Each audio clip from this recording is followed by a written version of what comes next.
Welcome to A2Zen.fm, bringing you life-altering talk radio. Our radio experts bring you tips, pearls of wisdom and techniques from top instructors, authors and performers in the fields of self-help, financial, alternative health, global news and more. Join us and discover the tricks of the trade that will help you to develop yourself and prosper.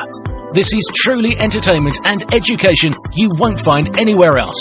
Enjoy yet another hour of A2Zen.fm radio. Now, here's your host on Healing Journeys with Jaentra and Mark. Discover how blessed we are to be living at this moment to experience life's healing journey. No better time than now to drink in the joys of new energies, new outlooks, and complete support from those in the seen and unseen worlds. Healing Journeys highlights new points of view and creates new experiences to help as you navigate life's winding road. Hi, this is Jaentra Green Gardner, and welcome to Healing Journeys.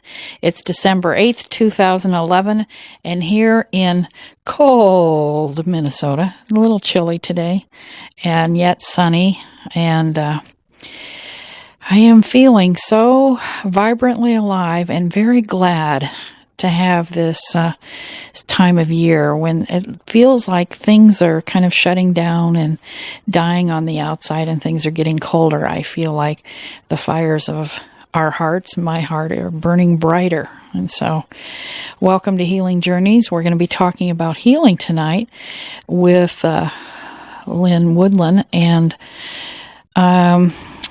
we're also, unfortunately, not going to have Mark Wandersee with us. He's my co-host. He's on vacation. But I do know that Clyde, the wind beneath my wings and the audio engineer here, will chime in if he feels like I'm missing something. Welcome, Clyde. Welcome. I'm here filling in for Mark. So, but you'll mainly hear Jaentra and our guest, Lynn. So yes. Take it away. Yeah, I want to thank ahead of time Judy Moan. Judy Moan is the composer of the music you're listening in the background. This is a section from her Love to Africa CD, which I feel really vibrates out poverty in the human energy field. So I'm grateful she's willing to let us have that. Now, Clyde's also willing to manage your phone calls. So if you do have any questions or comments or desire a healing or desire some input or feedback from Lynn or I, or any way we can help you, be sure and call. And the phone numbers are on the internet at a2zen.fm. I can't remember right offhand how I found out about Lynn.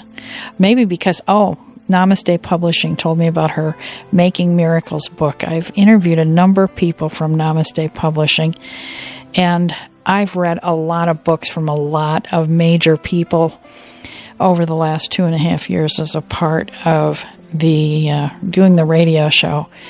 And for some reason, I'm crazy and wild about this book. And so I not only decided to have her on, I thought, I think I'll give this to everybody I know for Christmas. The thing that is, it's not ponderous, it's not heavy, it's not clogged with way too much experts and famous footnotes, and although there are some of those in there. And it's so nice and compact. And then I was thrilled to find out that she lives in Minneapolis, which is just across the river from me. So I actually get to know somebody close. That's really great. So usually what happens is I chatter about how come I have the person on and what I like about them, and then Mark formally introduces them. So bear with me as I pretend I'm Mark and read Lynn's bio.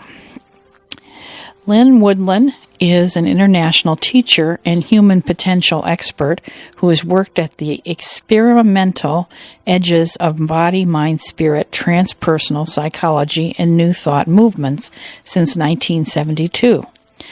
Her particular expertise is in what gives rise to miracles and in teaching ordinary people to live extraordinary lives so that miracles become not just possible, but natural. Her background includes 12 years as a chemical dependency and mental health counselor and decades of work with energetic and spiritual healing. In 1983, she founded and directed the Baltimore Center for Attitudinal Healing, a free health crisis resource center for people dealing with life-challenging illnesses. She's the creator of the Miracles course. And there's a website here. I'm assuming that's where you can connect with the Miracles course. It's www.quantumspiritunlimited.com. That's a year-long program, the Miracles course, of online spiritual education leading to ordination. And the author, she's the author of this book I talked about earlier, Making Miracles, Create New Realities for Your Life and Our World. Now, her website is Lynn Woodland. That's all spelled out, Lynn, Wood, Wood, land, land.com. And I'm happy to say she's here in my living room with Bill, the man who she's married to. And so, Bill, welcome to you, and welcome to you, Lynn. Thank you, Jaentra. So, this is our first time meeting each other, and we're going to have like a fireside chat. I suppose we should start with what a miracle is. You have some fabulous definitions in your book. And or maybe we should start first with what made you interested in explaining miracles. Well, I had been involved in spiritual and metaphysical pursuits since I was a teenager, but it wasn't until the early 80s, a number of years later, when I got interested in the work of Jerry Jampolsky. Oh, sure. Love is Letting Go of Fear. Right. He was the founder of the first Center for Attitudinal Healing and made a big splash in the 80s with a couple of best-selling books. And essentially what he did is he drew principles from A Course in Miracles and really boiled them down to their essence and taught them to groups of kids dealing with terrible illnesses that they weren't expected to recover from, and found that they had all kinds of healing miracles with the kids. They got better when they weren't supposed to, according to medical perspective. And I thought that was pretty cool. And I founded a center modeled after his in the early 80s in Baltimore. And that was when I first started thinking about miracles, because we had the same kinds of miraculous healings happen in our center as well. And what's more, the able-bodied volunteers who just practiced attitudinal healing, which essentially is just living in the moment, letting go of fear, opening our hearts to love. That's all it is.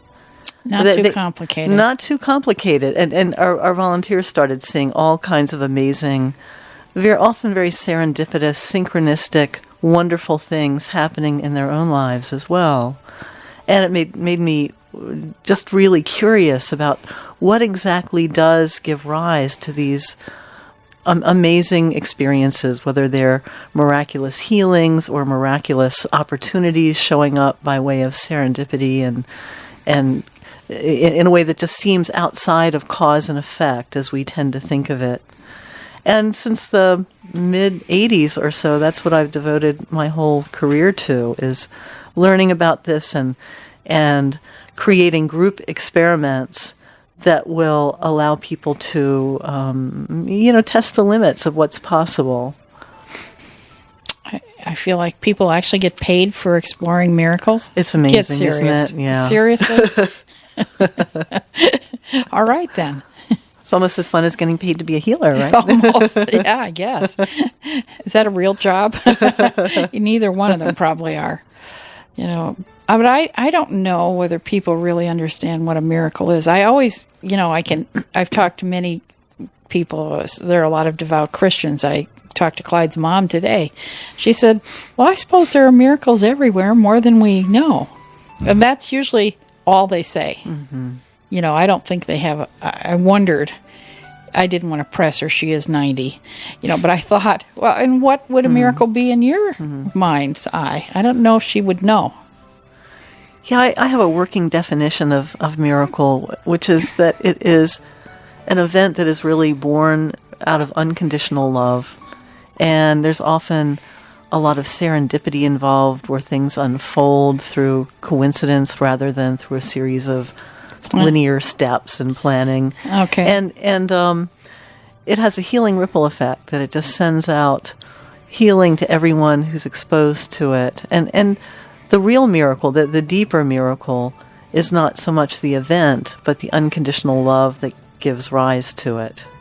And this is what I think differentiates miracle making a bit from simply using intention to call forth an outcome, as is taught in a lot of popular law of attraction and success techniques. And I have a great example of it from a woman who came to an event in one of my groups, and we did a lot of energy work. It is about creating miracles, after all. And she left just all abuzz, feeling that something was happening. And now she had gone into the event with an intention around wanting to facilitate the process of writing a book. And what happened several days after the event was that her sister called her, had won the lottery, and wanted to share it with her. Oh, that's an event. Yeah, kind of cool. And so all of a sudden, she had enough money to quit her job and devote herself full time to writing this book, which she has pretty much done now. And yet what she said about the experience is that the miracle wasn't really about the money.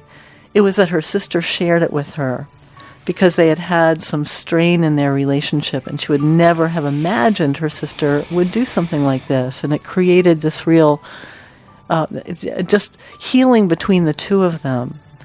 And that's something that I've seen with miracle making, that it really is a process that's about tapping into the energy of love, not just the power of intention.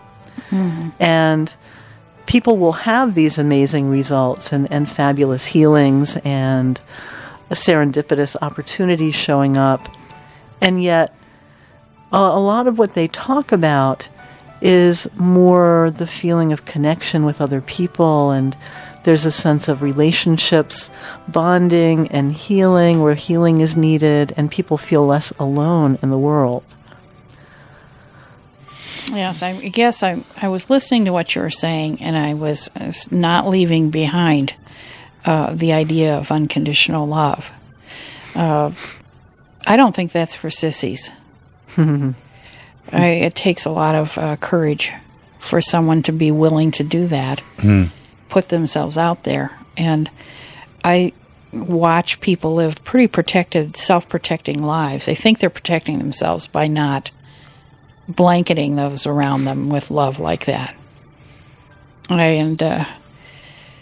So, when we encourage people to make miracles or heal each other, we're asking them to be real and put themselves out there. I absolutely agree with you. In fact, I have another great example of that. A woman who came to a weekend miracle experiment workshop with me, and she had come into the workshop with some concern and anxiety about money. If you'd asked her at the beginning of the workshop what were her goals, she would have talked about money. And very, very shortly into the experience, she really got clear that money wasn't that important. What she was really looking for was an open-hearted experience of compassion. That she's actually receiving or giving.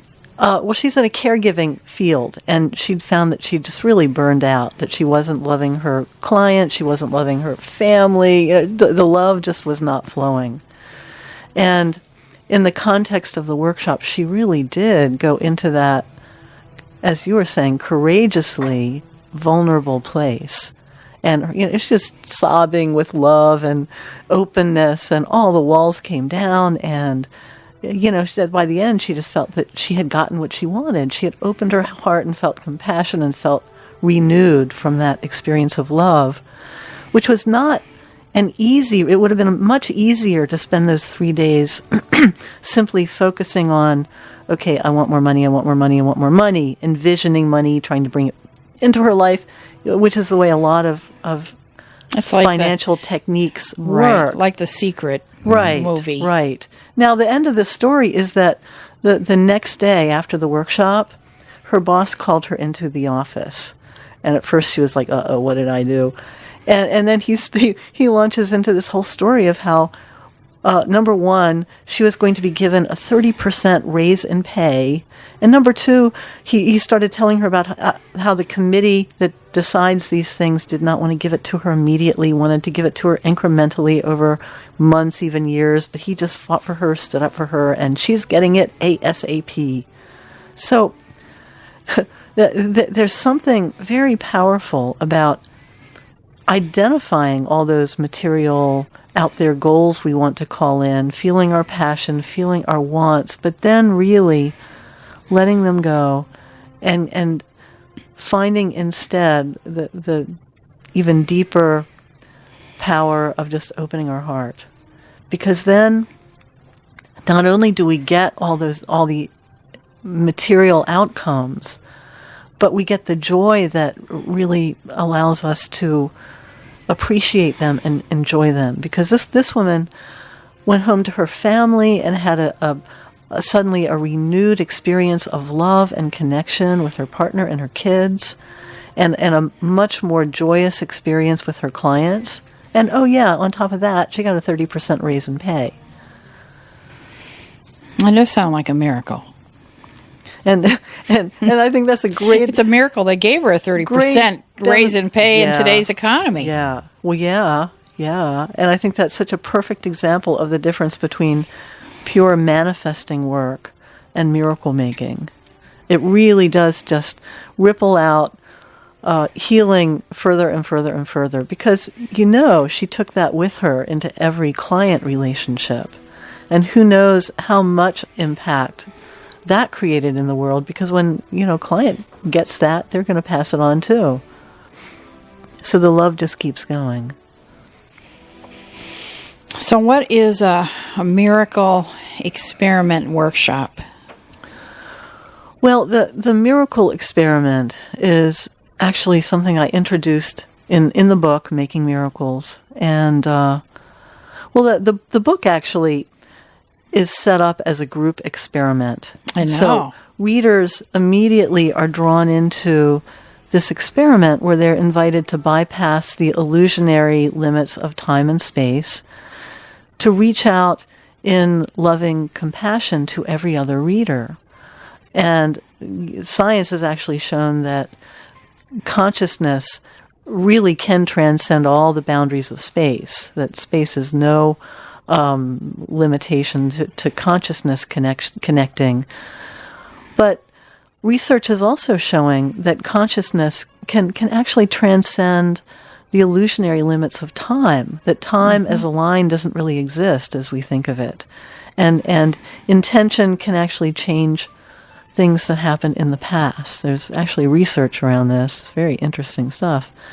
But this experiment invites us to be together outside of time and space with every reader who ever has read the book, who is reading the book, whoever will read the book, and who knows how many people that is. That creates a wall, a field of energy.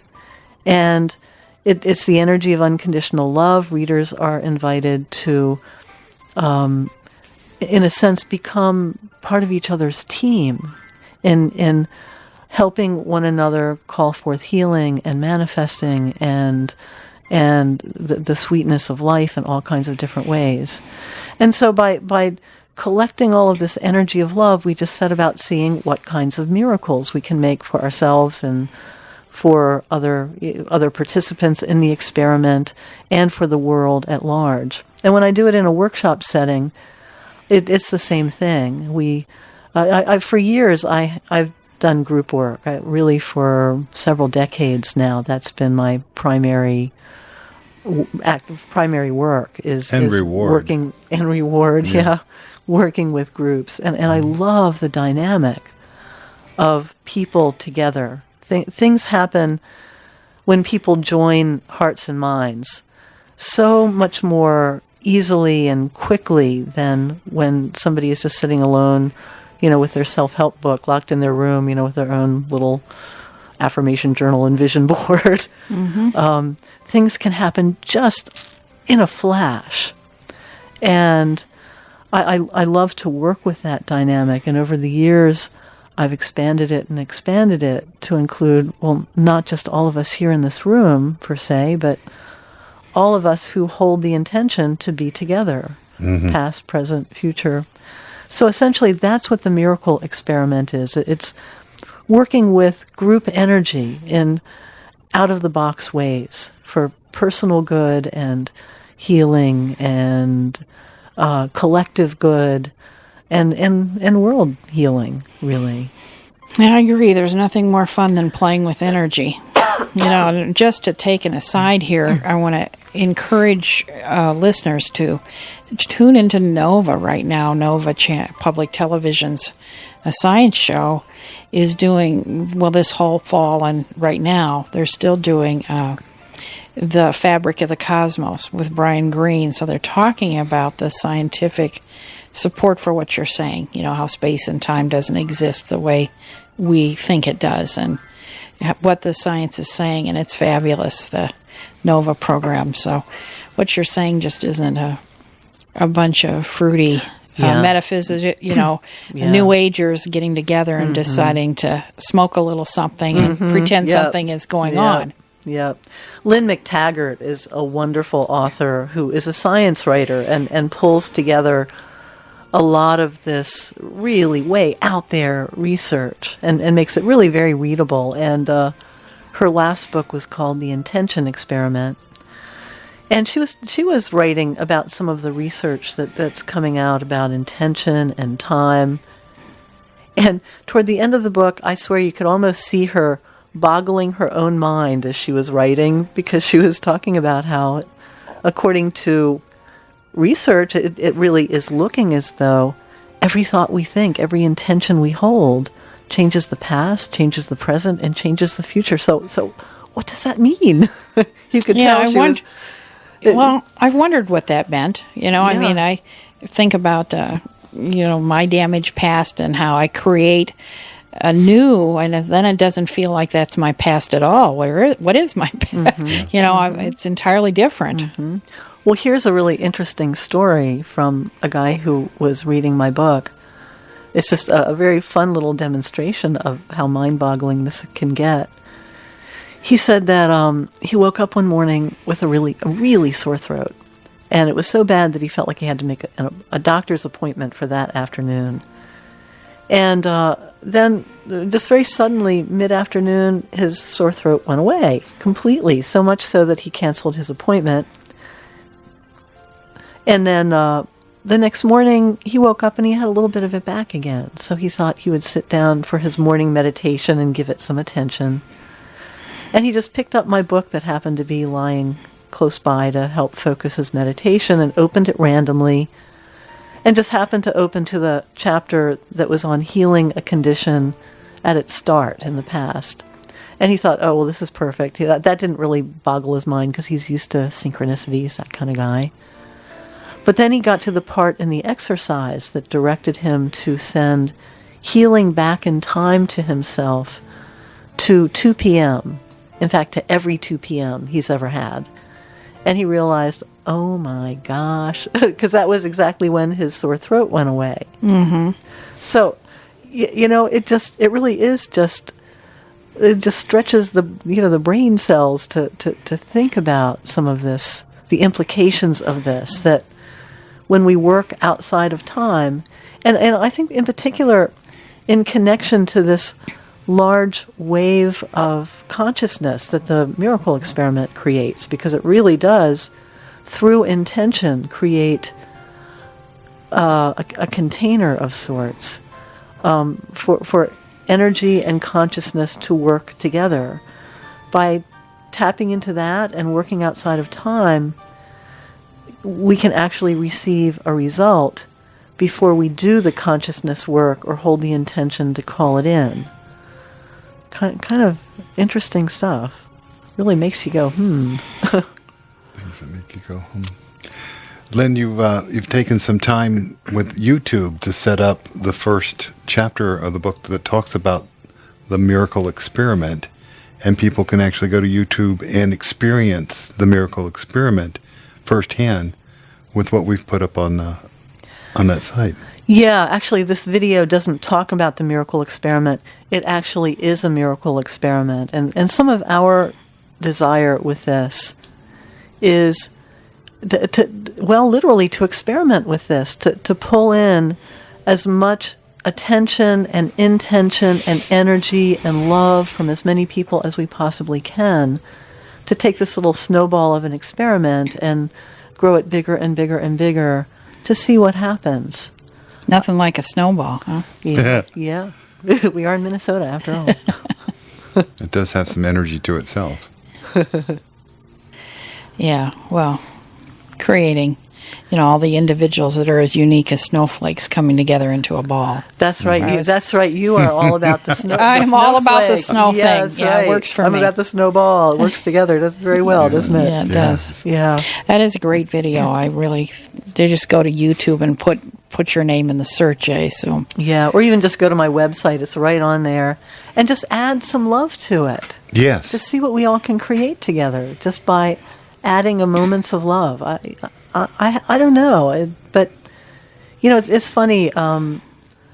There's a way that this book was clearly an evolution of work I've done over the years, and yet there's also a way that it just felt kind of dropped on me. What do you mean dropped on you? In that, well, there's one thing. Everybody just comments on what a perfectly little book it is. There's just these little chapters, and everything is so clear and digestible.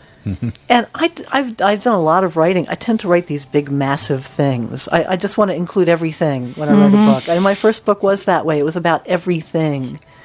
And so there's something even in the writing style that's mine, and yet not quite. And there was a lot of guidance that came around this book that really, just some guidance of, as I was getting toward the end of it, okay, the content's going to be altered a bit. It's supposed to go out quickly. There's going to be help, behind the scenes, spiritually to get it out quickly. And all of that has really been the case because, even the story of how the book was published was just one miracle after another. I was going to do the conventional route of looking for a publisher. I was contacting agents, getting no response for the most part. And then my guide said, no, you're going to self-publish it. And I said, no, I don't want to. And they said, yes, do that. And so we debated a while, and I conceded, self-published the book, and it actually was easier than I would have ever imagined. Bill, my wonderful husband, helped, and my stepson has become my personal assistant. We had a great team. And just as I was not looking for a publisher, this is about 5 months after the book came out, it very serendipitously got into the hands of Namaste Publishing. They got a hold of it. Now, Namaste is a very quirky, different publishing company. Right. They break all the rules of publishing, and they create incredible successes for their authors. They were the people who discovered Eckhart Tolle and, made him a mega teacher star. They did, and Oprah did. And yeah. Well, they I would say that Constance Kilo of Namaste, the president, she so listens to higher guidance that she is always in the right place at the right time. She just lives one of those kinds of lives. Mm-hmm.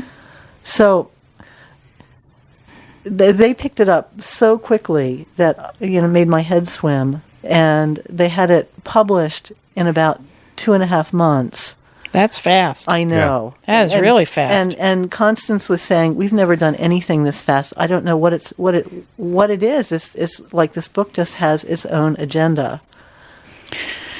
We're going to take a break, and we'll be back in just a couple minutes with Lynn Woodland. Make a difference and support a volunteer healing effort now by going to healinghandsnetwork.org and click on the donate button. A simple gift reimburses our volunteers for their expenses and maintains our web and contact numbers, which then gives you the satisfaction of participating in helping another human being connect with someone in a loving, respectful way. Thank you. Overwhelmed with pain, diagnosed with a disease, tried everything conventional? There's hope. Map a new journey. Get your power, love, and energy flowing with the healing art of 3-heart balancing. Contact founder Jaentra Green Gardner at 651-290-2880, 651-290-2880, or go to healinghandsnetwork.org for options on self-healing, classes, hosting a healer locally, remote healing, and circle of hands. This is A to Zen.fm, life-altering talk radio. Anything from A to Zen. You are listening to Healing Journeys with your host, Jaentra Green Gardner, coming at you live every Thursday between 8 and 10 p.m. Eastern Time. This is where Jaentra talks about the art of healing and that everyone can do it. Now, if you would like to call in to ask a question, you can do so by calling 815-880-8255 or 815-880-TALK. You can also Skype in if you so choose.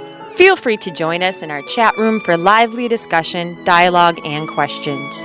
Let's continue on this evening with Healing Journeys with your hosts, Jaentra Green Gardner and co-host Mark Wondersea. Hi, this is Jaentra Green Gardner. Lynn Woodland and her husband Bill and I are talking about miracles and the miracle experiment. And we were talking about really how fast, in a way, it was a miracle this book even got out as fast as it did. That's where we were before we went to break. And, I think part of the reason for that is I think since the harmonic convergence, which was April 16th, 17th, 1987, that's when, I want to say, things opened up. The Aquarian Age started, as some people would call it, or the will heart opened. The feminine became ascending. To be experienced by people. And I think about it's really the beginning of our evolution. In a manifested way. And I think right now, we are at the point in humankind that we can conceive of and making miracles, of really living and changing our past, and finding out that things happen right now in this moment. That's where we are. That's the best time. And so I know for me, when I read your book, I thought, I don't think I've learned one thing. Of course, I've been a healer for 30 years, but I could feel reading it completely reorganized my internal structure about miracles. Even though I thought I learned anything, I, shall we say, grokked this morphogenetic field that I think this creates. Mm-hmm. Wow. I think it's a wonderful tool for expanding the consciousness of humankind. And truthfully, that's perfectly put, because I don't actually think of the book as being a teaching book. It's more about giving people an experience. Mm-hmm. It's about creating this experiment together, this joining of consciousness together. And of course, I give just enough information for people to understand it and mentally buy in, so that we don't shut the door just because we don't understand or we can't believe what we're hearing. But really, the purpose of the book is to give people a real here and now experience of a miraculous state of being, and to see what happens then. Yeah. Miraculous state of being. I've been married to Lynn now 3 years, and my spiritual journey really has developed in those last 3 years. And one of the gifts that I was receiving from my higher power was 4 words: release fear, embrace love. And that sets me in that miraculous state to really accomplish anything. And I look back at anybody who has ever done anything, it is likely that they were able to get into the state of releasing the fear and then just embracing the love of that moment. Yes, and I love the way that you've taken that into your your job and practice it in the office. And there's actually another story I'd like to share about that. Somebody else in some of my groups first came to me saying that she had been working with a vision board and she'd gotten all the small stuff, but how does she go about getting the big stuff? None of that stuff had happened. And she was very focused on, I want more money, I want this, I want that. And she really had a miserable work situation. She felt very abused by her employer, and it just was awful. And I suggested something to her that wasn't even mine. It was something that somebody else had shared with me that she had been doing that was so simple that she could do it even when she felt at her worst. And it completely changed her life. And it's very simply to go to work and silently, in some way or shape or form, just send and feel and say, I love and bless you, to every single person in her work situation. Her clients, her co-workers, her bosses. And I didn't really think this woman was going to take that up and do it, because she was so intent on, I want this and I want this and I want this. And it seems a little counterintuitive, how to blessing all these people I really don't like very much. How's that going to get me this and this and this? Mm-hmm. But she started doing it. And immediately her whole work experience turned around, where instead of putting her down, her boss was complimenting her and, kind of making friends with her and giving her all kinds of little perks and bonuses. And she was being raised up among her coworkers as a role model. And then all kinds of other things started happening in her life as well, little pieces coming together, new career paths opening up, new possibilities, dating opportunities. All these things started happening out of that willingness to just shift away from, I want this, I want this, I want this, I hate where I am, I want this, to, I love and bless you. That simple acceptance of what is, really. She didn't say, I love and bless you, and she wasn't full of love and blessings when she started, though. Right. She was she was full of crap and full of the icky kind of angsty feeling that we all get when we're that way. The anger, the fear, Mm-hmm. So I think that's important to say, because things like this work without us having to be all full of love and light all the time. Absolutely. Yeah. Yeah, I think, one of the things that I know is true is that our cells are like little computers. They remember everything that's ever happened to us. Of course, when we're doing hands-on healing or we're receiving a healing, what we're doing is basically vibrating out all those memories that are the angst or are the thing. And I think we're moving so fast in an evolutionary wise that now I don't think it's useful to spend any time trying to figure out or do an archaeological dig or try to figure out why I feel so crappy. I think people can just change instantly by deciding that they're going to. Yeah. I know that sounds so simplistic, but I wondered what you thought of that. I agree with that. You do? Okay. And, sometimes it's just a matter of, I want to say tricking our mind to get out of the way. Because we don't even have to believe that something is possible. Before it happens? Before it happens, yeah. I know we're coming up to the top of the hour. I haven't looked at the clock in a minute, maybe 15 or 20 minutes. Well, why don't we do a miracle experiment? Because Lynn and I talked about this before we got on the air, that every hour, we're on 2 hours tonight, we're going to do an experiment, then we can pick this up afterward. How about that? Okay, that sounds good. All right, so everyone listening, just take a deep breath. Relax and get ready, because this could change your life.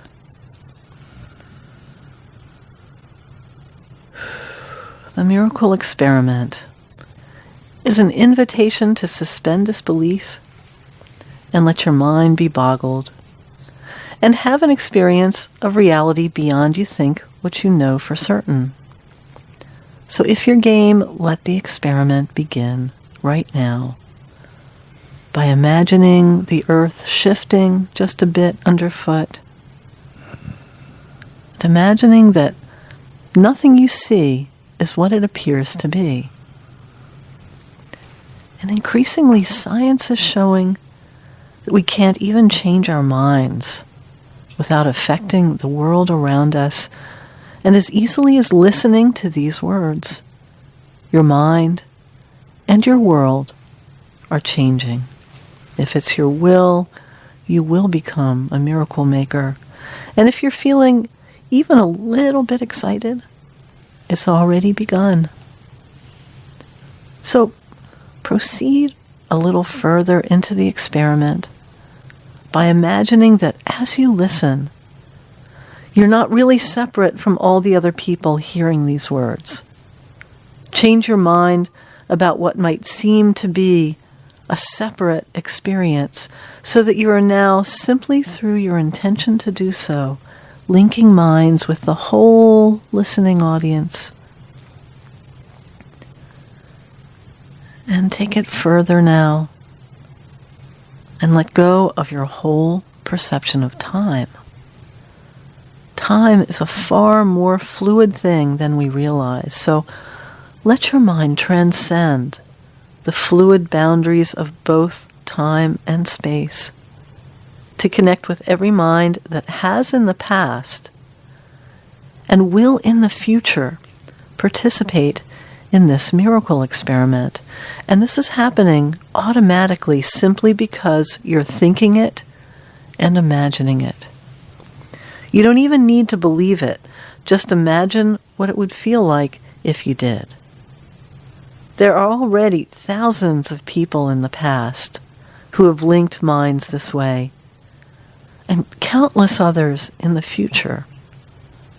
And together we form an energy field of consciousness that is bright and beautiful. And now, here comes the important part.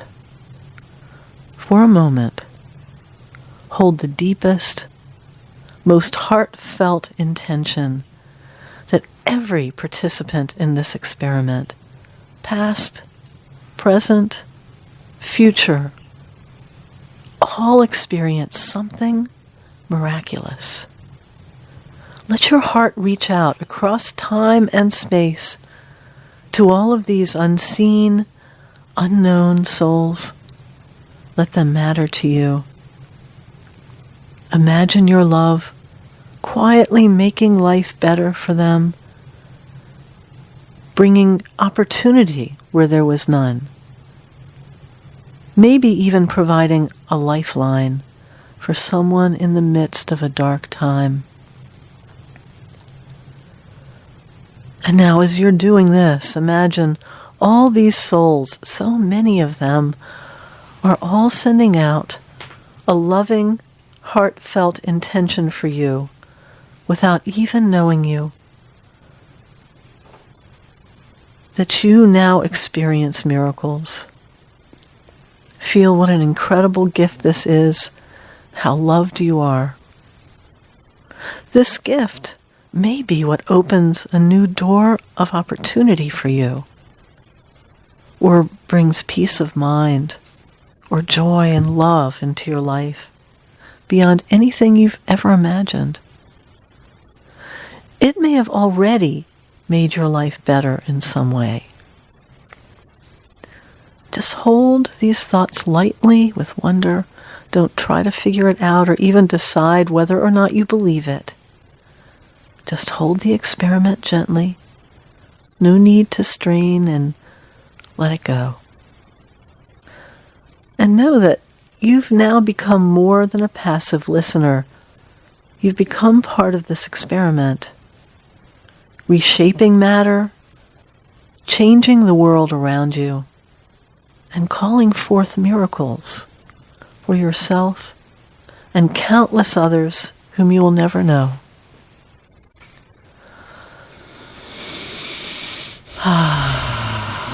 Just take another deep breath and bring yourself back alert, awake, and present.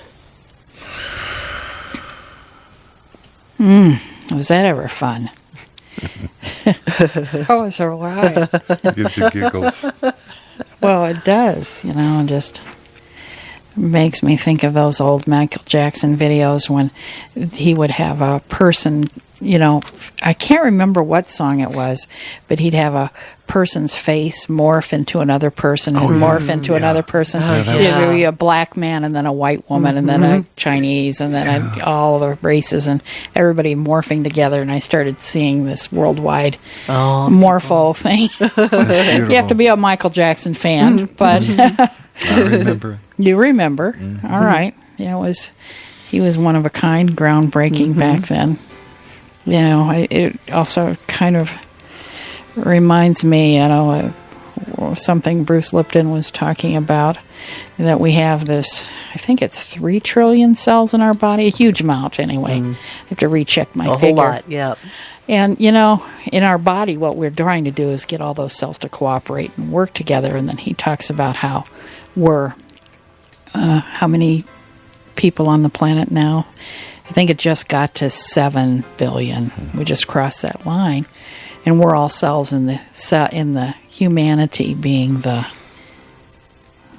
overall life form. So I think the miracle experiment organizes and starts building can humanity organize and can humanity cooperate together? Yeah. Like the cells of a body have to cooperate together. We're this body of humanity that is here on the planet, and we need to relate to that. John Lennon, marking this day of days, he had something to say about that in lyric form. What? He said, "Only people know just how to talk to people. Only people know just how to change the world." That so relates to what we've just discovered here. Yeah, it does. So, how do you release that past that says you can't do anything and just embrace this? Well, for starters, I think we have to stop trying to release it. Because, the more we try to release something, the more we're holding on. Yeah. It's funny. I think imagination is such a powerful vehicle. It's huge for that. In fact, do I have enough time to share a little story? There was a woman in one of my workshops who, this is kind of along the ideas of we don't really need to even believe in all this stuff for it to work. It was a 3-day healing workshop, and we hadn't done any healing stuff yet. I just asked the question, what would be too impossibly big to heal over the course of this weekend for you? And everybody talked a little bit about that. And one woman who had almost not come to the workshop because she was so in grief about losing her pet cat, said that the most impossible thing for her would be to have her cat back. Now, her cat had been gone for weeks. She figured she'd long. Not losing through death. The cat's still alive. Yeah.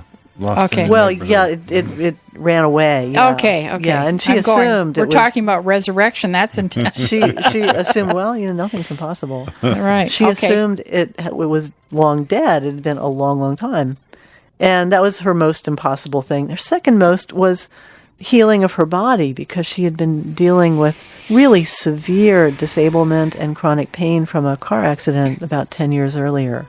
I mean, very severe. She walked with canes and could barely stand for more than a moment without intense pain, had difficulty moving around.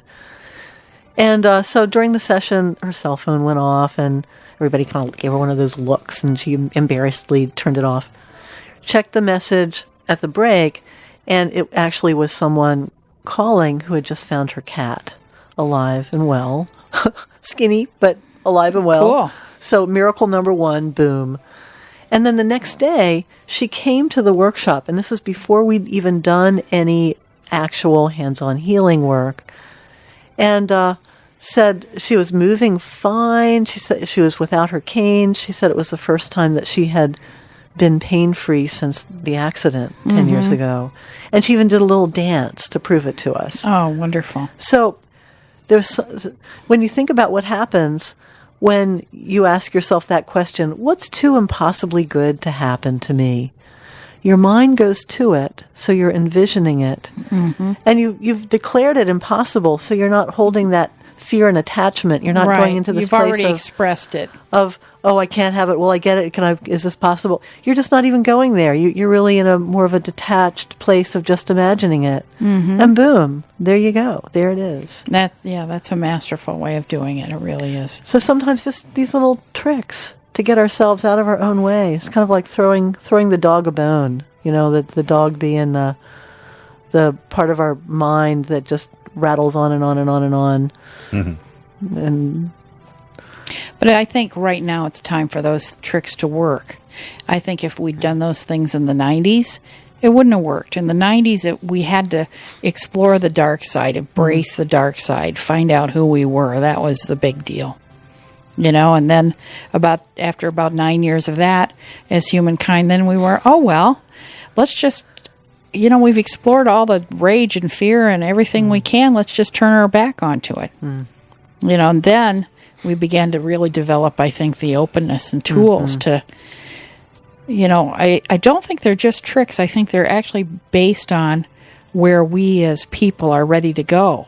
But they are tricks in that sometimes we don't think we're ready to go there. We think, I don't know, through guilt or shame, we have to pay some homage or pay our dues. Or that anything good is going to be a lot of work. That's for sure. Yeah, that's for sure. Yeah, and even in terms of going into some of the more the emotions that we tend to be afraid of, anger and sadness and fear. It doesn't require 20 years of psychotherapy to rid ourselves of some of that toxic waste of past emotion. Because anytime we have an emotional experience, we feel anger, we feel sadness, we feel fear, and we don't allow it to have some release, some escape valve. Because emotions are very physical. Every emotion has a very physical component. Anger has a real big energy that wants to break out and have a lot of volume. Sadness makes us want to crumple and the tears come, etc. Anytime we have the emotion and don't allow some of that physicality, which as adults we're pretty much trained to do, especially being Minnesotans, we express all emotions the same way, just like that. Just by sitting and having no expression, no physicality. Every time we do that, we keep some of the residue locked in our body, some of the energy of that. And that becomes our body armor, turns into aches and pains and depression and disconnects us from our intuition. It really cuts us off from other people, from ourselves, and from God. And we don't need to understand every single thing that happened to us, whose fault it was, why did it happen, we don't need to even go there to release some of this energy. I've seen people have just spontaneous releases of emotion with just the tiniest little bit of help, where just screams come out or tears come out, sobs come out, and suddenly afterward, and they don't even know where it came from or why it was, but suddenly afterward, they're free of a chronic illness they've had for 20 years. Surprise, surprise. And so there's a lot of real, I think, shortcuts that sometimes it's just spontaneous of rising up and above it and everything just realigns in a second. Sometimes it's just the willingness to be courageous and vulnerable. I think, too, that works because we are a collective. We have this collective unconscious of those emotions. And some of us are stepping forward and saying, I'm going to experience new energies. I'm going to experience new forms of love that I've never felt before. I'm going to experience new forms of creativity, new forms of originality. And I I don't need to move those old feelings. I mean, I've explored them. I know my story, whatever. But someone else can do the major amount of grief. So I might have a 2 to 4 minute, extensive, deep sob about something.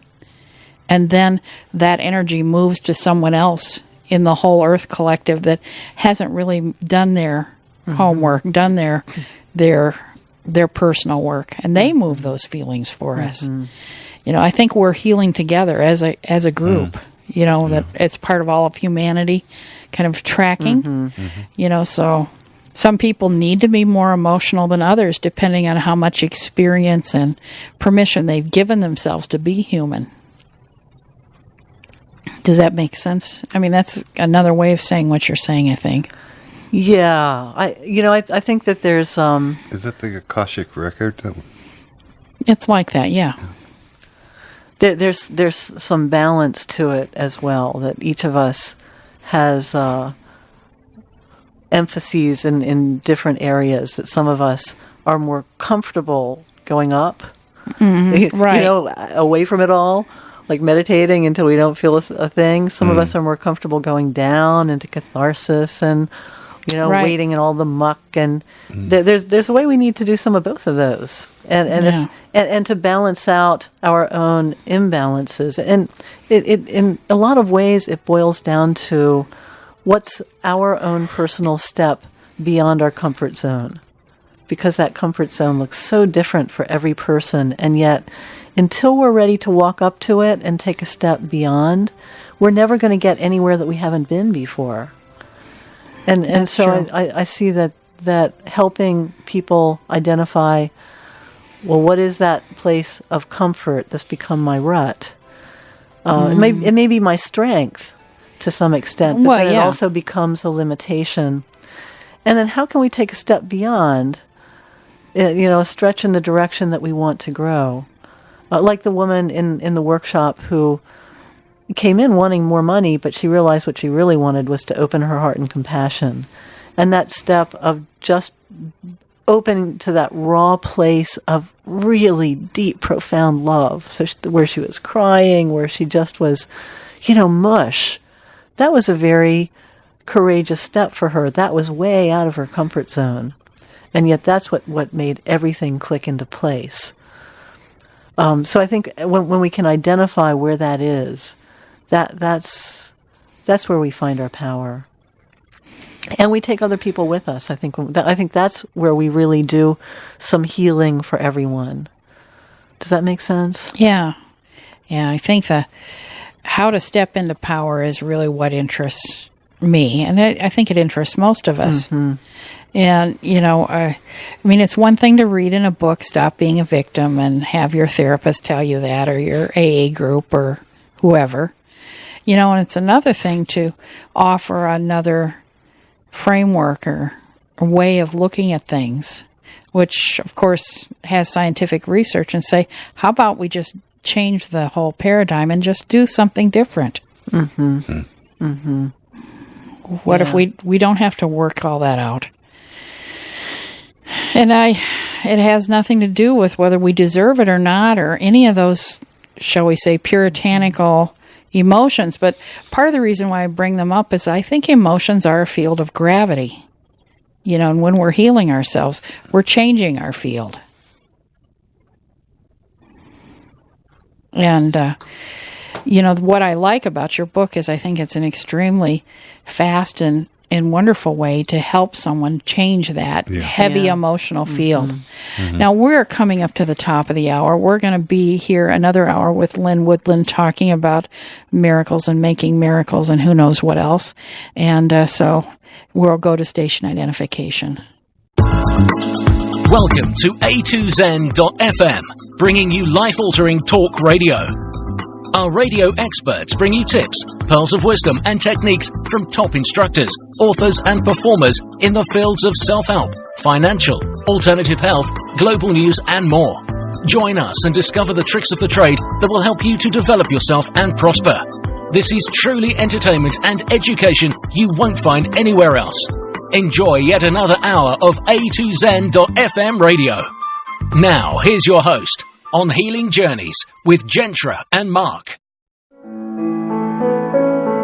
Discover how blessed we are to be living at this moment to experience life's healing journey.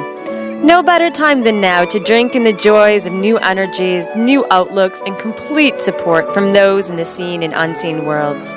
Healing Journeys highlights new points of view and creates new experiences to help as you navigate life's winding road. This is A to Zen.fm, life-altering talk radio. Anything from A to Zen. You are listening to Healing Journeys with your host, Jaentra Green Gardner, coming at you live every Thursday between 8 and 10 p.m. Eastern Time. This is where Jaentra talks about the art of healing and that everyone can do it. Now, if you would like to call in to ask a question, you can do so by calling 815-880-8255 or 815-880-TALK. You can also Skype in if you so choose. Feel free to join us in our chat room for lively discussion, dialogue, and questions. Let's continue on this evening with Healing Journeys with your hosts, Jaentra Green Gardner and co-host Mark Wondersea. Hi, this is Jaentra Green Gardner, and tonight, December 8th, 2011, I'm in my second hour talking with Lynn Woodland and her husband Bill, and I want to give you her bio again for those of you who are just tuning in.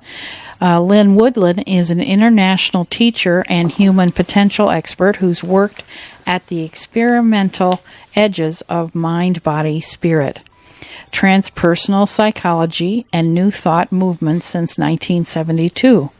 Her particular expertise is in what gives rise to miracles and in teaching ordinary people to live extraordinary lives so that miracles become not just possible but natural.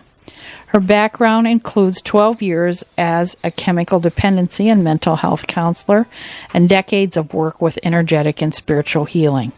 In 1983, she founded and directed the Baltimore Center for Attitudinal Healing, a free health crisis resource center for people dealing with life-changing illnesses.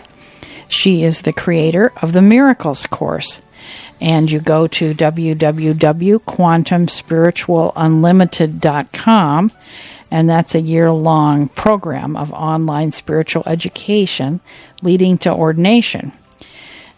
She's the author of Making Miracles, Create New Realities for Your Life and Our World. And her website is www.lynnwoodland.com. So welcome back to our second hour. Thank you, Here we Jaentra. are. And see. So if you are walking around in your daily life, how would you make your daily life a miracle experiment? Well, one of the things I've done in the book is to create little doable experiences. Some of them you have just while you're reading the book. I know, it's great. And, you don't have to get it in the book and then, apply it and see if it works. You're just in it as you read the words. But some of them are just ways to just be in life. And for example, I talk about the 0 point field and relate it to some of the stories and perceptions that have come from people who've had near-death experiences where they have gone into this energy field and being disconnected from their physical senses, they actually have a direct experience of the 0 point field, which quantum physics tells us is real, but we can't really see it or feel it. And those who are able to go into it because their consciousness has left their body come back saying that this light and energy is synonymous with unconditional love, that there is this field of energy, light, and love that is always with us, is always around us. So what if we went through our day just imagining that the very air around us is loving us, is conscious, is intelligent, is benevolent, is holding us. Just bringing our attention to something like that every once in a while can tremendously shift our focus. There's so many little ways we can bring our awareness from, what can be the downward spiral of thoughts of, I'm having a bad day and it's getting worse and this happened and that happened and then, I know this terrible thing is going to happen because that always happens to me. We can just get into those automatic thoughts and hardly even notice they're there until we're just having a really horrible life experience. And if we can even shift it for a moment now and then so that we have a minute of peace, what happens is that those minutes start to come more frequently. And instead of being just very isolated moments, they start to weave together, and suddenly we're having events happen, these miracle events that just bring serendipity and coincidences into our lives in wonderful ways, and that gives us a lift. And then suddenly we're grateful, and that's a state of consciousness that is very magnetic. It's very high consciousness that calls more and more external events into our lives that match it, that give us something even more to be grateful for. And so little by little we just start to see the fabric of the quality of our lives change just by being willing to do those little shifts once in a while. Like I was telling the story of the woman who just hated everything about her job and her life, and she just started going to work and saying, "I love and bless you," to her every coworker, client, and boss. And suddenly everything started to turn around. She wasn't literally saying, "I love and bless you," to their faces, was she? No, she just was doing it as a silent exercise, her own silent prayer, where she would bring someone to mind and say, "I love and bless you." Bring the next person to mind, silently say, "I love and bless you."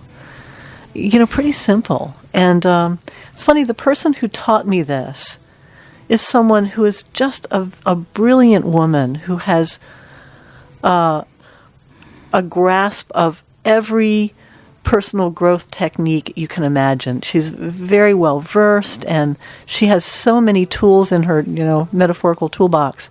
And what she said about all of them is that when she became depressed, she didn't have the will to use them. And that this tiny little prayer was something simple enough that when she felt in a bad place, she was willing to use.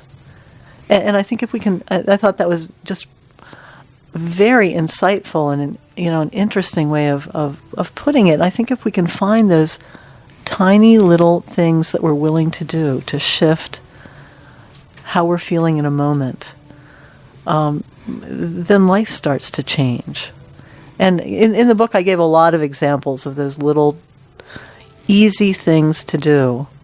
I think that the more we can find other people to do this kind of work with, the better. Because as we've been talking about here, so much of where we're going now, I think in an evolutionary way as a species, is about accessing the power we have together rather than our power as separate individuals.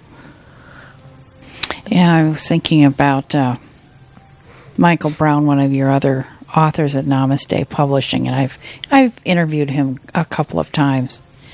I really enjoyed our conversations, and I think that one of the simple things that I guess I'm thinking he would advocate would be that taking a deep breath, really focusing on your heart. Mm-hmm. And then you realize all is well. Mm-hmm. If you're in that deep place of spiraling down into whatever we can spiral down to. Mm-hmm. I had an experience where I would go through the day just loving whoever I was near, silently loving them. And I would make a habit of doing that in the elevator, riding that elevator for that 7 seconds. Everybody's very disconnected. Yeah. But that's a moment that I feel that I can connect to them and just love them unconditionally from whoever they are. I get a charge from that. I get something from that. My day is picked up because I've tapped into that unconditional love. I had one experience where I was doing that walking down the street, And I looked to my left, and here was a woman who seemed to have recognized what I was doing silently and was giving me the biggest, broadest smile, and I was brightened for the rest of the day. Yeah, there's nothing like being noticed, is there? And here's another dimension. And this gets into the miracle experiment work of really working outside of time with a whole group of people. And this gets into the Wei Wu realm, and truthfully, this is part of what I'm learning and curious about rather than what I am saying for certain.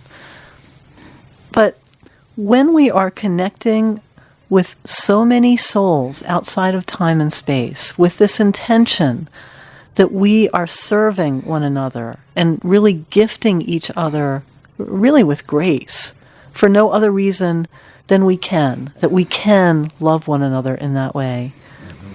People, what I've noticed and what I believe about this process is that people start having more and more experiences of grace that they haven't done anything to earn or deserve or make happen. And I've had people, some of the very intuitive people in my miracle experiment workshops, for example, will start to share things that they experienced where they felt that they were reaching out to a particular individual. And one woman said that she felt that she was being directed to help someone heal a broken arm. Another person said they felt guided to give some comfort and peace to a young woman who is pregnant and very afraid. And so some of what I'm experimenting with in this big intention that includes so many other people is, can we start to create a reality where we just have more and more and more of those experiences of grace, where, like the person I shared about earlier who had the healing before he even did the intentional work. It just, poof, came out of the blue, before he'd changed consciousness, before he'd done anything to, in a sense, deserve the healing. I'm sure you're aware that some of the new science that is out talks about what is manifested being only 4%. The Earth itself is, that we see the mass, that we can measure, is only 4% of what the Earth is. That the Earth is 96%.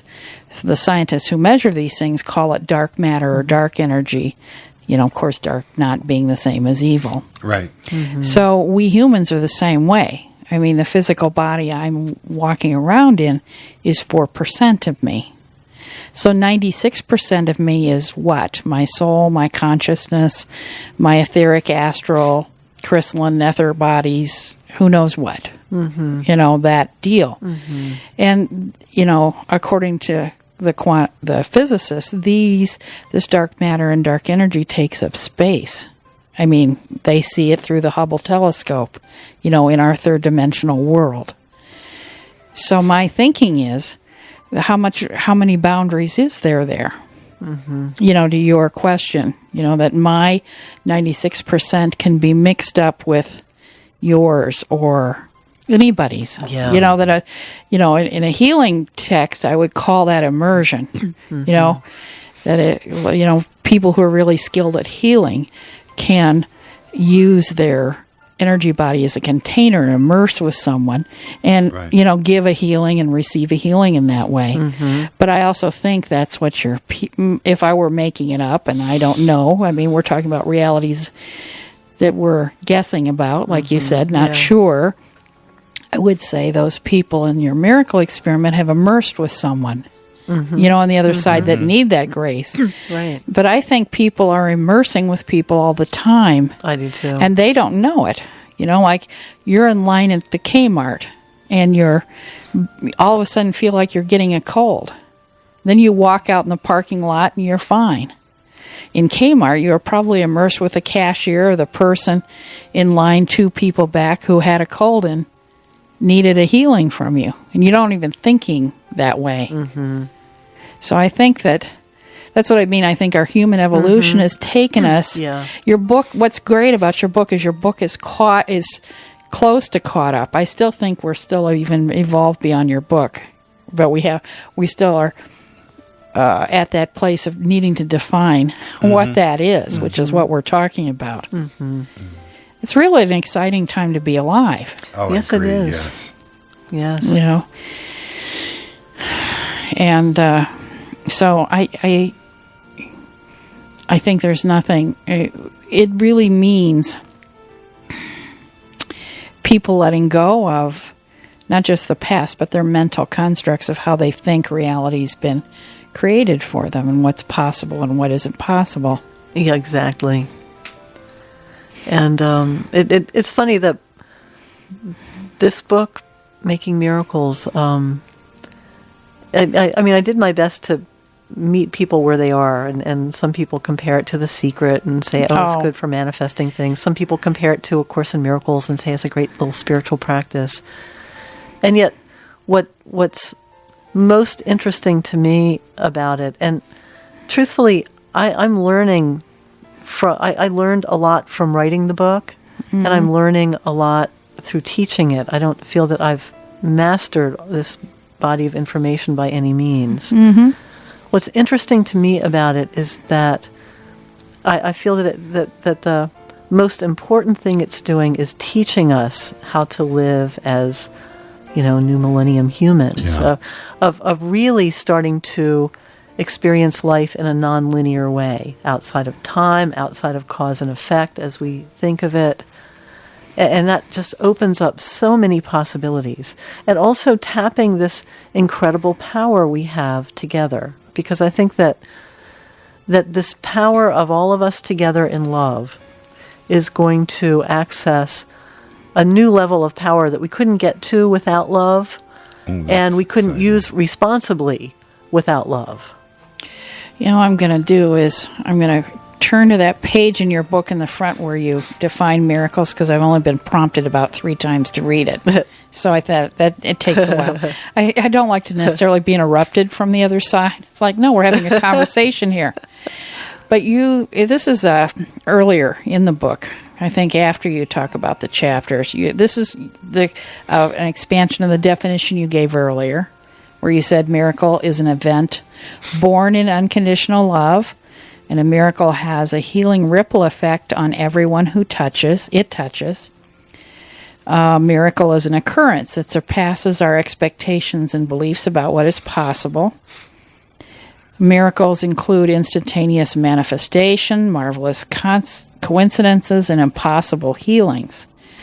Miracles are God in action. Miracles are faith made tangible. Miracles reshape our definition of reality. Miracles dissipate fear, despair, hatred, and pain. Miracles help us to know our oneness with all of life. Miracles show us we are never separate from God, I suppose, or each other, huh? Right. Miracles teach us that love is the only true power there is. Miracles lead to uncontrolled outbreaks of inner peace and joy. Miracles arise from uncontrolled outbreaks of inner peace and joy.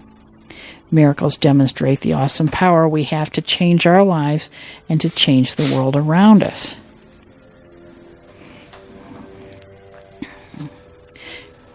That's great. Why wouldn't we want that every single day, huh? In every single way we can. I think the reason we might not is because, that there's a responsibility to being a miracle maker. It changes us. It doesn't just give us nice results. It really changes us. And some of... So what's your point? I'm teasing. That wasn't nice. Yeah, it's that coming out of the comfort zone thing we were talking about. The reason that sometimes a lot of the popularized law of attraction techniques work partially. And anyone who just picks up a book and practices a technique will start to see little synchronicities and go, wow, that's really cool. And yet they still might not be able to budge that area of life that has been stuck forever. And the problem with some of these techniques is that until we're willing to do some of the deeper personal work of really looking at what might be the payoffs of staying small, the things that we like about staying small. It's hard to give up our excuses. Really not being a victim means that we can't show up late and say, oh gosh, it wasn't my fault, I was traffic. Well, if you're one with all there is, you would know what the traffic pattern is, and so you'd be responsible. Yes, or we would own, well, I had some resistance to being here tonight, and that's why I created all these obstacles. I have to admit that. So there's a way that we lose the payoffs of being a victim. Illness is just a wonderful way. Sometimes just disappearing in illness isn't the highest the highest outcome. Mm-hmm. Yeah, I just had a brain fart there. Mm-hmm. Because the illness can actually be teaching the person something they really need to know, or getting some need met that they would never have given themselves permission to learn in any other way. It may be turning one's attention to matters that are deepening the soul and opening the heart to compassion, learning new skills. It may be the experience of an illness pushes someone to put themselves first for the first time, and to reach out for help, and to receive in ways that they wouldn't allow themselves, and to make different choices than they would allow themselves to make. So to just take away the things that drive us crazy, that we don't like it, that we love to hate, those things about our lives that we just love to hate. Sometimes it has a lot of consequences that come with it that can be very frightening, that really can take us out of our comfort zone. And until we do that deeper work of self, self with a capital S, the techniques tend to work only partially. Right, there you and go. Once we undertake this journey of self, that's really a journey into mastery, the outcomes that we were lusting after before that got us to pick up all the success books often are no longer so important. Mm-hmm. What becomes important is serving the world and opening our hearts and experiencing love. And then we may attract a lot of wonderful outcomes along the way, but it becomes no longer the point. I think that's true. What you're saying is true. I recall, because I've had multiple sclerosis years and years and years ago, I've certainly attracted a number of people with that disease, who come to see me. And probably just over 2/3 of the people that come to see me report that they're healed, that they don't have symptoms, they're fine. There's a third, though, that are not. And I remember one particular man telling me, I'm never really going to let you heal me of this. My parents, he was in his 30s, he's living at home with his parents who are doing everything for him. There's no way that he was going to give that up and be responsible and find a job. Yeah. So I know in those ways, what you're saying is for sure true. When it comes to what energies we might need to move as a soul, that's something, souls are so vast, it's hard for me to explain, anybody to explain that away. One of the things I think I believe, though, is that we do not, there's nothing new that, what do I want to say? Evil, hatred, things despicable, things that make us small. We have explored and expressed those ad nauseum as a human species, and probably even as a soul. Every which way I can. I've been hateful, and I've murdered, and I've hated myself, and I've da-da-da-da-da-da-da-da. I have nothing more to learn from those things. Absolutely nothing. What do I have to learn from are new energies. And so I do think that people have less of a soul investment in carrying on with their pain, because now the pendulum started to swing this way in human consciousness. We've explored all that and we've learned all that. I think we've barely tapped creativity and love and freedom and music and dancing and art and how to manifest unconditional love. I can't remember who I was reading, whether it was Bruce Lipton or one of them, who said the obvious quantum thing, that every particle on the is connected to every other particle. Mm-hmm. I mean, if every wave is connected to every wave, then every particle would be connected to every particle. And it's like, oops, well, that's a different little quantum shift I don't often think of. So that means that I get to manifest this. And if my body's only 4% and 96% of me is unseen, or, in a dark matter, dark energy, then this 4%, kind of echoing what you were saying, must be vastly important. It must be exactly the perfectly imperfect manifestation that 96% of me needs right now. Yeah. Therefore, I better not feel guilty about it. I mean, once I get that, this is extremely okay for me to be whatever I am. Mm-hmm. Mm-hmm. And I think that an important first step in a healing process is to really come to peace with what is. Mm-hmm. In fact, I knew a woman many years ago who had really struggled with melanoma, the very virulent skin cancer, very dangerous. And she'd really suffered from it and just battled with it.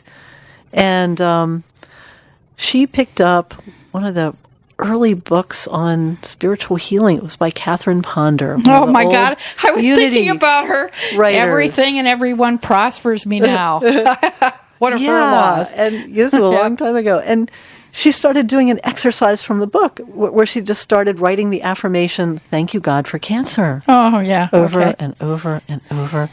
And at first, it just made her furious that anyone would even suggest she should thank God for cancer. And but she kept doing it. And after several days of this, I mean, she was really dedicated to it. She said to me, I'm starting to feel for the first time just some peace with this disease. I've never felt that. If that's all I get from doing this, then it is worth all the writing I'm doing. And so she kept at it, just pages and pages of Amazing. Thank you, God, for cancer. And little by little, and she would have to go in every 6 weeks and have little surgeries, and they'd biopsy the cells, and there would always be precancerous growth. Little by little, they were no longer finding precancerous growth. And after a point, this is about a year or so after she started doing this work, they weren't even doing the little surgeries during her checkups. And after about a year and a half, she really felt she was cancer-free. She was showing no precancerous growth, having no surgeries. This was unheard of in the progression Back in of those her days. disease. Oh, yeah. Yeah. And it was all, thank you, God, for cancer. And who would know that would be a cure? Heaven help us. and I think there's something about stepping out of the fight and recognizing that whatever we've called into our life, even if we hate it, it's our friend in some way. Except, when she wrote that down, every time she wrote that down, she was stirring her subconscious. She was letting herself, even if she didn't consciously do a mental, how come am I doing that? She would be feeling those emotions, those darker emotions, because amazing. Who knew Catherine Ponder could still be relevant? Oops, it's time for us to take a break. We're at our half hour. An act of healing is an act of giving. By going to healinghandsnetwork.org, you can give to this great cause by covering the expenses of volunteer healers who provide comfort, ease, and support to others. Visit Healing Hands Network and click on the donate button to give your tax-deductible gift today.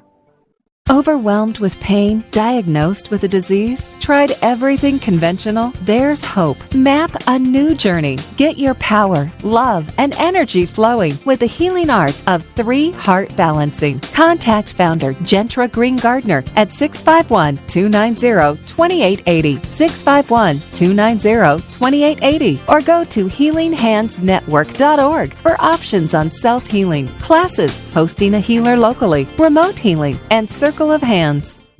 This is A to Zen.fm, life-altering talk radio. Anything from A to Zen.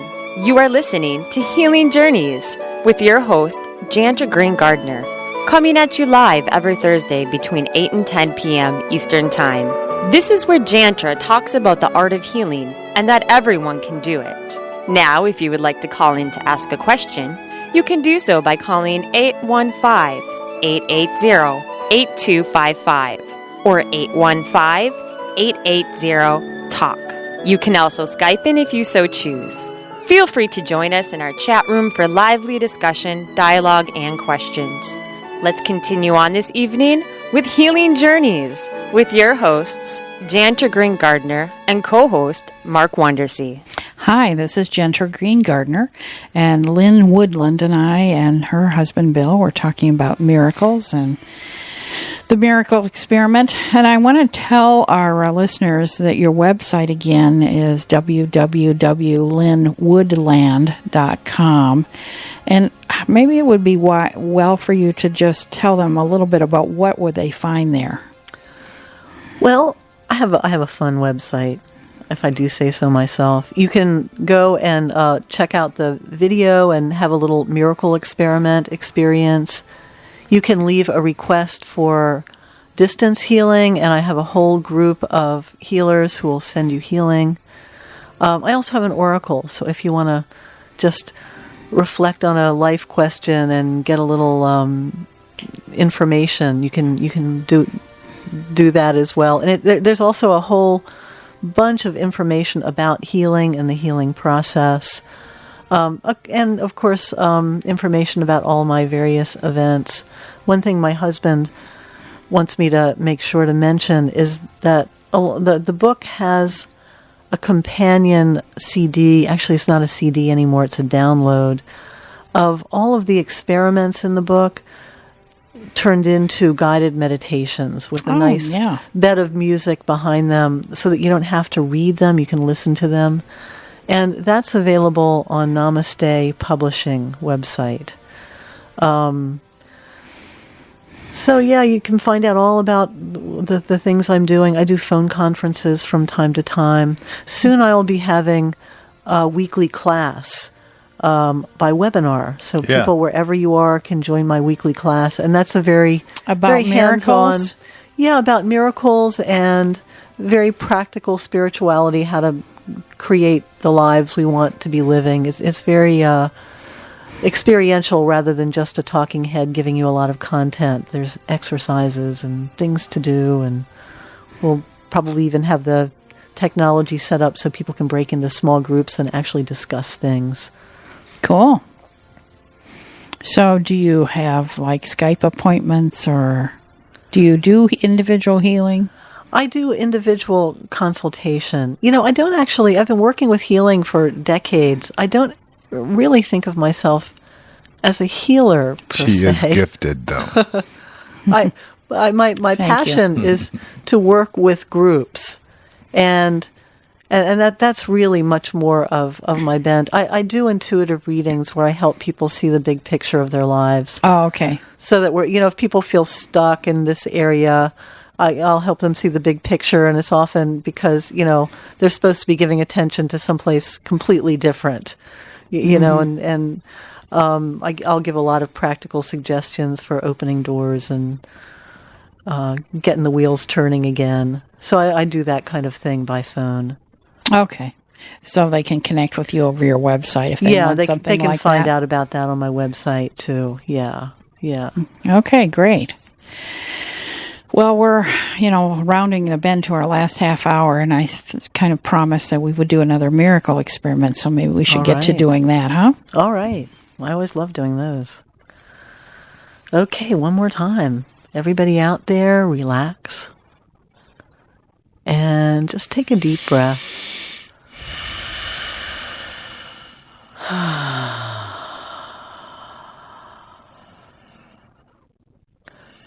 And open your mind to the possibility that this could be a life-changing moment.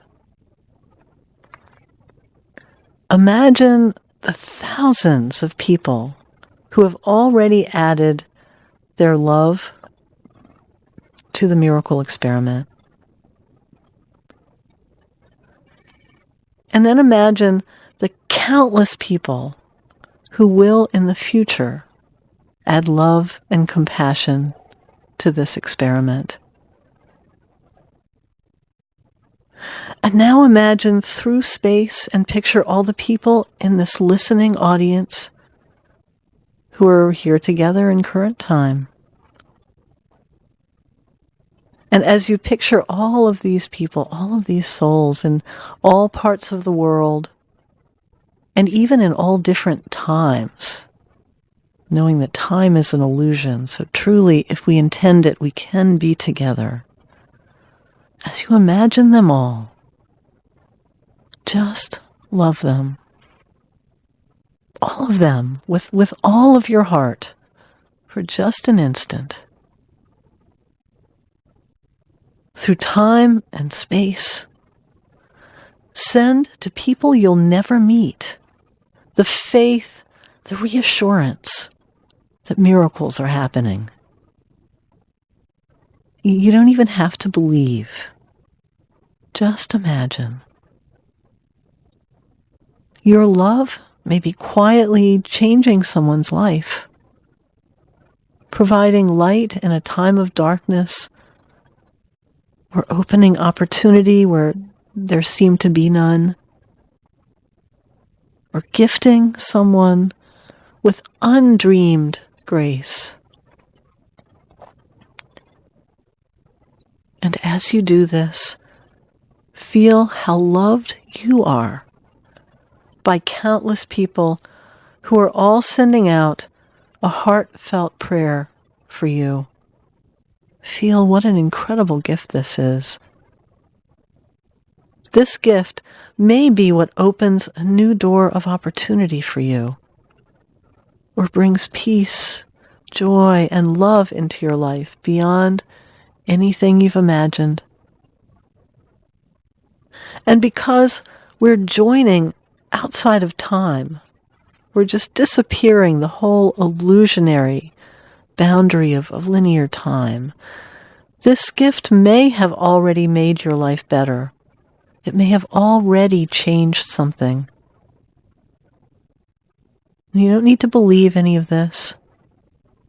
Just imagine and give thanks. And now you've become more than a passive listener.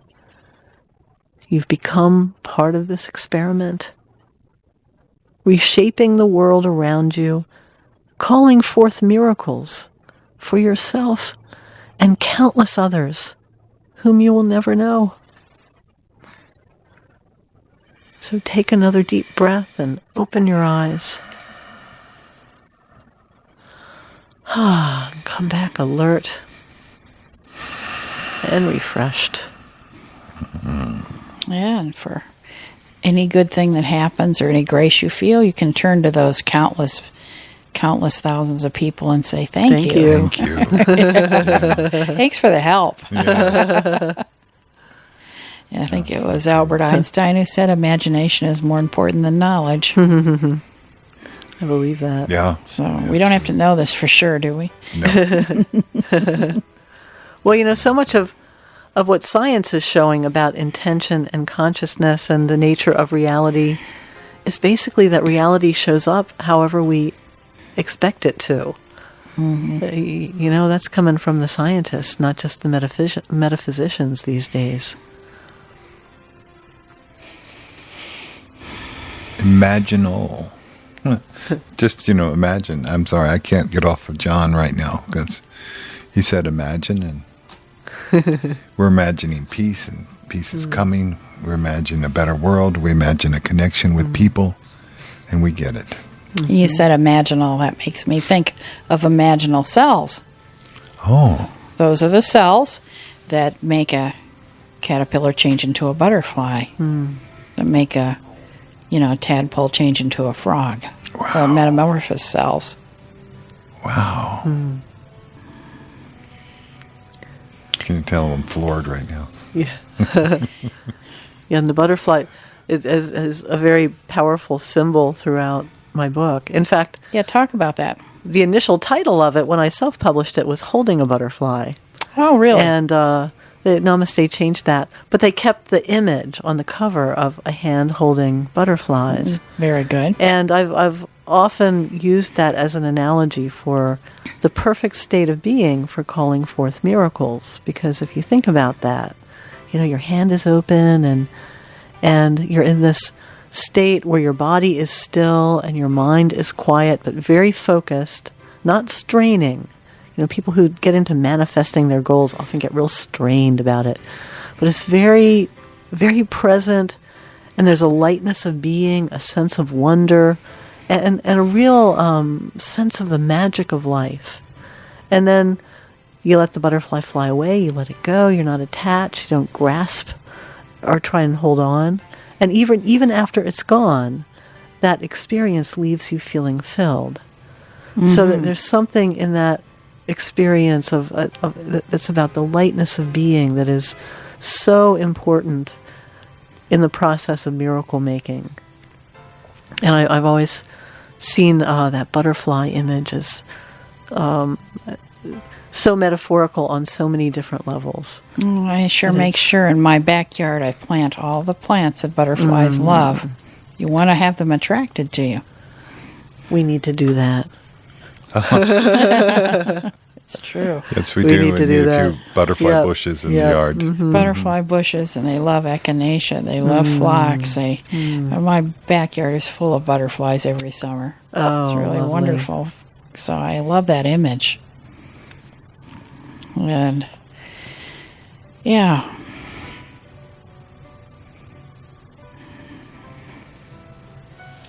I think about... guess I got drawn to thinking about somebody I care about who, she gets healing. She receives healing. And it makes her feel wonderful.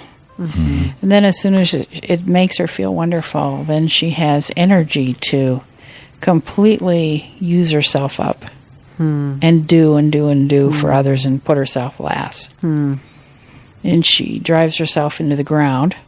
Then she receives healing again so she can be wonderful and then drive herself into the ground. I think about, if I were creating a new energy, it would be creating a shift so that little, habit of being, because she knows both realities, so there are people in that change. So she could stop being that worker bee, and be... I can so relate to that. Yeah. Can you relate to that? Oh, yes. Since being married to Lynn, woke up my abilities to, get in contact with God and provide the energy of healing. Right. And it's been a one-way trip for me. It's always been putting out and putting out and putting out. Mm-hmm. And one of the things that really brought me to a newer and exciting level was to be able to receive. Well, that's the new feminine energy. That's the cutting edge, I think, in human consciousness is receiving. So glad to hear it. Yeah. Mm-hmm. And this is some of what I was talking about earlier in that getting sick actually has some payoff to it. Mm-hmm. And for many of us who have never been taught how to receive, and maybe we've been taught from very early on to be the big givers in life, we may never allow ourselves to receive until we absolutely have to. And some of what I work with when I work with people who are dealing with illnesses is not just about how to take the symptom away, but how to identify, well, what is the payoff here? Because invariably there's something that the person needs to do that's out of their comfort zone to not need the symptom, to give them something that they, maybe on some level feel they can't live without. So in the example that you gave, and that sounds so typical. It so many does. people, some of the nicest people are the people who get sick because they give and give and give. Mm-hmm. And the thing that might be very out of the comfort zone would be to ask before there's a symptom, and to be willing to do that, be willing to maybe set some limits on, or not necessarily set limits on giving, but balance giving to others with giving to self. So for everything that you're giving out, make sure you're giving yourself as much, and make sure that you're receiving at least as much, and asking for it without needing to. I think what you may be also able to do through the miracle experiment, or by taking part in this group, this connection with everything and everyone, is that you can receive. And if you're like me, you'll probably get into that groove, and you're still sending out and sending out this love. Mm-hmm. Well, take a moment and tap into that resource and bring it back. Bring back. There is a lot of love that's being sent out there. We just went through that exercise, but you need to take a moment, feel it, and bring it in. Mm-hmm. And I also want to say a little bit about the experience of just letting go of control, because that's often, yeah. We all know about that. How easy that is to do, don't we? Yeah, exactly. That's often what that step out of the comfort zone requires of us. Exactly. That letting go of some fear-based level of control. And it might be sometimes just being a big, big giver is a way of staying in control, because we get the perks of being connected mm-hmm. and the love back, but we don't have to be in the vulnerable state of surrender and allowing in. And sometimes that is exactly where we need to go. And that relates to so many different life experiences. We have so many different ways of trying to stay in control, and a lot of that is a belief in our separateness, in our tiny little human 4%. I am just this little 4% of me body mm-hmm. and nothing else. And so I have to take care of myself, because of course nobody else and nothing else will. That's right. And I have to try and micromanage everything in my environment to stay safe, and tell God what to do too. And, and it's so much a part of our humanness. I think it's so common. We all have some aspect of I think of it as a little inner control freak that is trying to cling, hang on for dear life. Mm. I think true healing, though, means healing that little control freak, not just ignoring it, or right. say, let's pay attention to these higher spiritual realities, because that's no good. Right. Then we wind up, giving, still more running power. The old patterns of giving, and then we have to go get healing, and then I worked with a man. I was doing healing sessions with another healer in Europe a couple of years ago, and we were working with a guy who had just terrible back issues.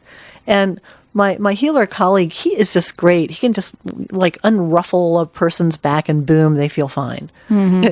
And I started questioning this guy a little bit, and his life story is that he had recovered from a heroin addiction 16 years earlier, and he was just a real stand-up guy. He was just devoting his life to raising his 2 kids as a single dad. All he did was parent and work.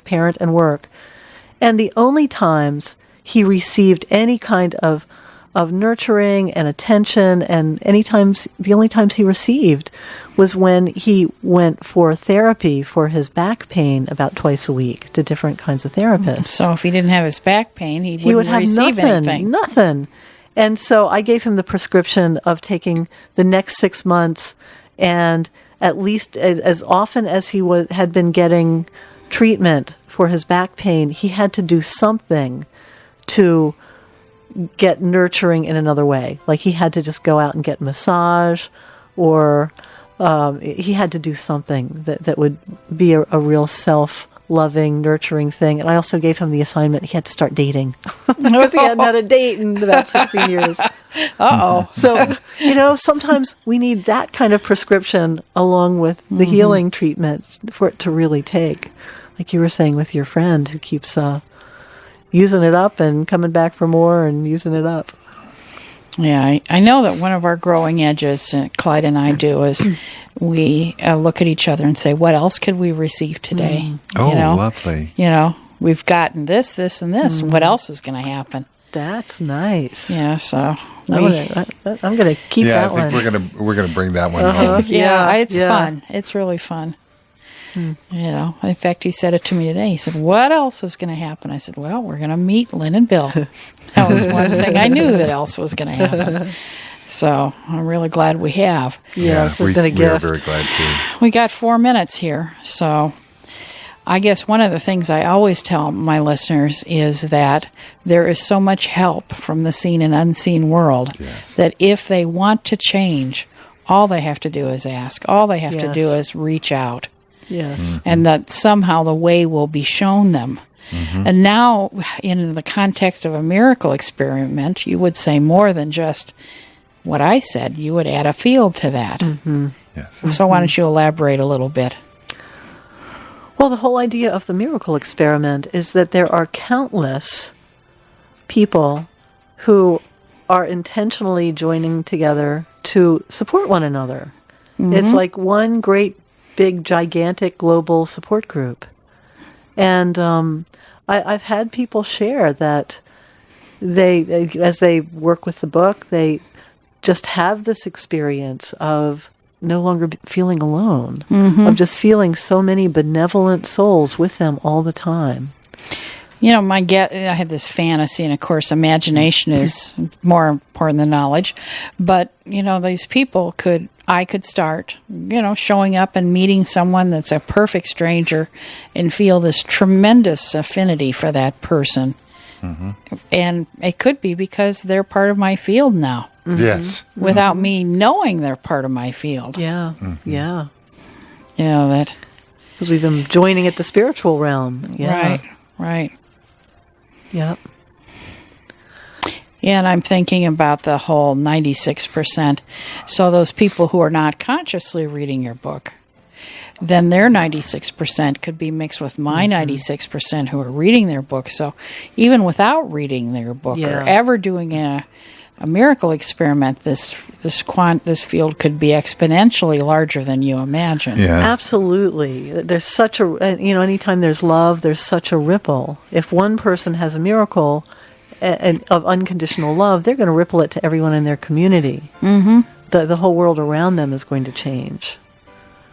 And I've seen that happen. People have talked about incredible relationship healings in their families as they've done this work. Have they? Yeah. Yeah, and that's been one of the things that's really stood out to me, how often I've heard that experience. So, this stuff just ripples. It just keeps going. And, toward the end of the book, the exercises become much more about not just how can we get our own goals and support the other readers, but how can we become miracle makers for the world. Yes. So ultimately, our own personal heart's desires eventually lead us to, well, how can I make this be true for everyone, for the whole world? I think that's great. That's why I think when I heal me, or when I am helping someone with them, healing them, because I think healing is a team effort, so no one person heals another, then I think we are healing the earth. It's that person's cancer isn't her cancer, it's mine as well. It's ours as well. So we're vibrating that out together. We're releasing that out together. So it's really wrong for anyone to think that he or she are not worth investing in, because we all belong together. Yep. And so next week, we are going to play a pre-recorded show on self-level healing with Joyce Hawks, wonderful healer I enjoyed speaking with last week when we recorded. And I know I'm going to have you back, Lynn, because this was great fun. And so pick up her book and join the miracle experiment. Go to YouTube, watch the video, and find out that what I say every week is you're not alone. As you travel on your own healing journey, know that support is here and only a click away. Go to the following websites, instanthealing.info and healinghandsnetwork.org, for information on healing, learning, free podcasts, remote healing, and inspiration. Thanks for listening.